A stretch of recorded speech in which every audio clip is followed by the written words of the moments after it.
Assalomu alaykum. Mana bu ko'rib turgan ekin turimiz bu o'sha mandarinning kichigi medovka, ya'ni medovka.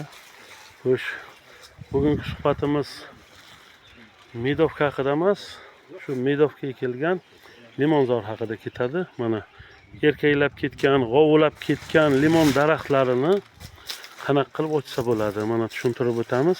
Mana ichki tomonga ketgan novdalari, mana ichki tomonga ketgan novdalari kesilib, kichikroq hajmga ega bo'ladi-da, mayli endi 1 yil kamroq soladi, to'g'risi. Lekin bu daraxtimiz xudo xolasa mana novdalar kalta qilingan.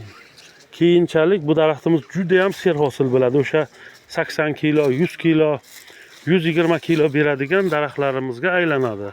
Faqat eslatib o'tamiz, shu 1 yil 120 kilo yoki 30 kilo soladi. Daraxtlarimiz shakli mana yonidan, tag qismidan, hatto o'sha yon shoxlari olinib, birta novdani o'ziga kuch berilgan.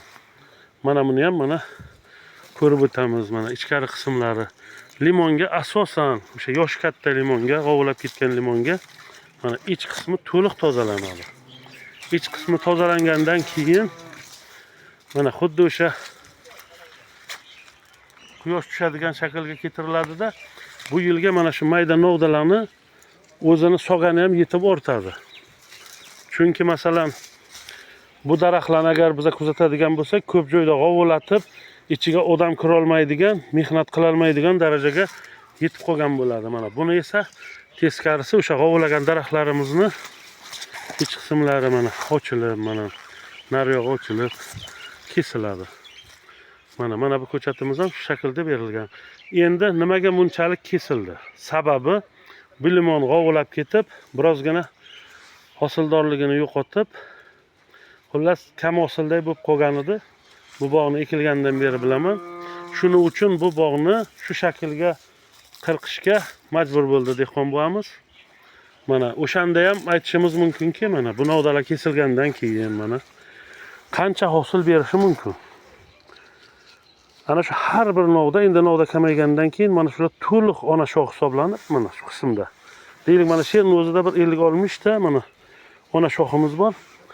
Kamida 30 kilo, 40 kilogacha shu yil o'zida hosil berishi mumkin. Yana xudo xolasa bu daraxtimiz meva bergan paytda yana shu limonzorga qaytamiz.